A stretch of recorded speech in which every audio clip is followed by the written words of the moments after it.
ओम परमात्मने नमः। कृष्णाय वासुदेवाय हरये परमात्मने प्रणतक्लेशनाशाय गोविंदाय नमो नमः। प्रिय मित्रों, मैं उपेंद्र नारायण मिश्र यूट्यूब चैनल के माध्यम से आप सब लोगों का हार्दिक स्वागत करता हूं, अभिनंदन करता हूं। प्रिय मित्रों, आज मैं आप लोगों को सूदक के विषय में बताने जा रहा हूं, जो प्रायः लोग भ्रम में पड़े रहते हैं। देखें, सूदक जो है दो प्रकार का होता है।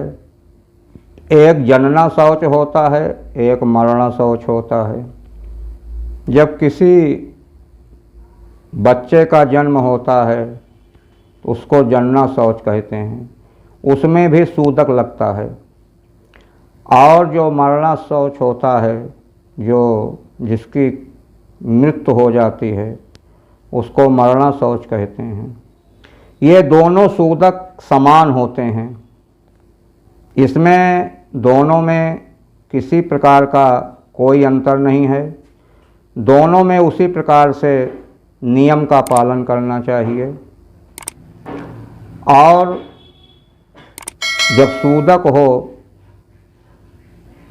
तो उस घर का ना तो पानी पीना चाहिए, ना दान लेना चाहिए, और जिसके यहाँ सूदक है ना उसको दान देना चाहिए। किसी को अभिवादन करना, मंदिर में जाना, देवताओं को प्रणाम करना, ये सारे कार्य सूदक में वर्जित हैं। लोग प्रायः मृत्यु सूचक को तो मानते हैं, लेकिन जन्म जो अशौच होता है उसको लोग नहीं मानते हैं। और जिनके यहाँ सूदक होता है उनके यहाँ का सब खाना पीना भी खाते हैं, कोई किसी प्रकार का नियम का पालन नहीं करते हैं। तो इससे बहुत बड़ा दोष लगता है और वह पाप इकट्ठा होता है। जो उनके पुण्य होते हैं वह क्षीण हो जाता है। तो ये सूदक 12 दिन का होता है। 10 दिन तक प्रायः सूदक मानना चाहिए। 10 दिन तक किसी प्रकार का जप तप, दान, स्वाध्याय, संध्या पूजन, मंदिर में जाना, ये सारे कार्य वर्जित हैं। और सूदक की निवृत्ति जब किसी का जन्म होता है तो उसमें 10 दिन के बाद हो जाता है। और मरणा शौच में एकादशा के दिन श्राद्ध क्रिया के बाद जब सपिंडन होता है, सपिंडन के बाद सूदक की निवृत्ति होती है। तो प्रिय मित्रों, इन बातों को ध्यान देना चाहिए सूदक में और इसका पालन करना चाहिए। सूदक में प्रायः लोग बहुत भ्रम में पड़ जाते हैं।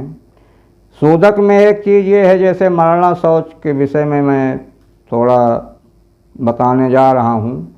जैसे कि मान लीजिए घर में किसी की मृत्यु हो गई है और 6 दिन के अंदर यदि किसी दूसरे की मृत्यु उसी कुल परिवार में हो जाती है,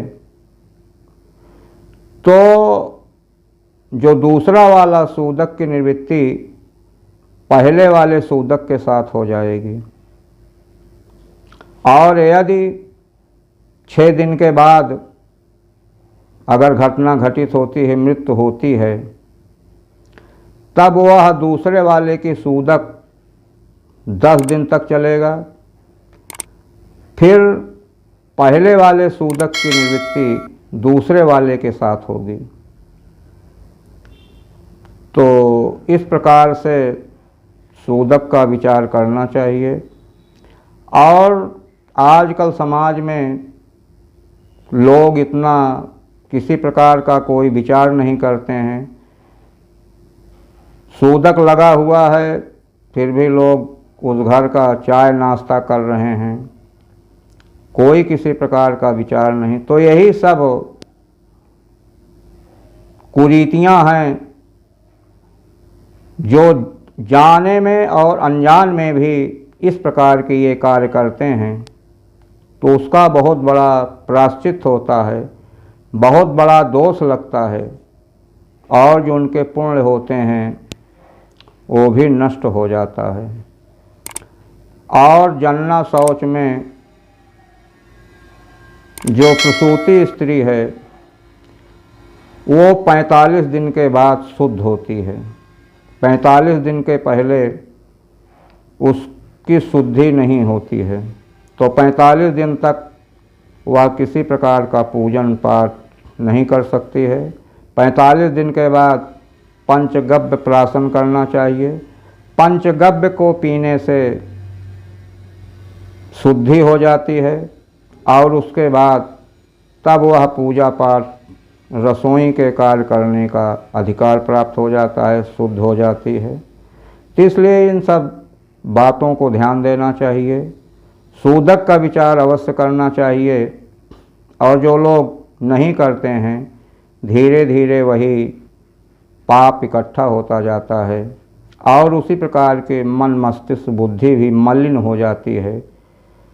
तो प्रिय मित्रों, ये सूदक के विषय में मैं आप लोगों को बताया, जो कि सूदक का पालन नियम के अनुसार करना चाहिए। जो लोग इस प्रकार से करते हैं या करेंगे तो खुशहाल रहेंगे, उनका परिवार खुशहाल रहेगा, मन में किसी प्रकार के कोई विकार नहीं आएंगे।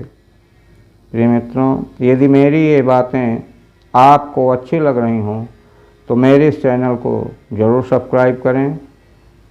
फिर अगली कड़ी में आपसे मुलाकात होगी।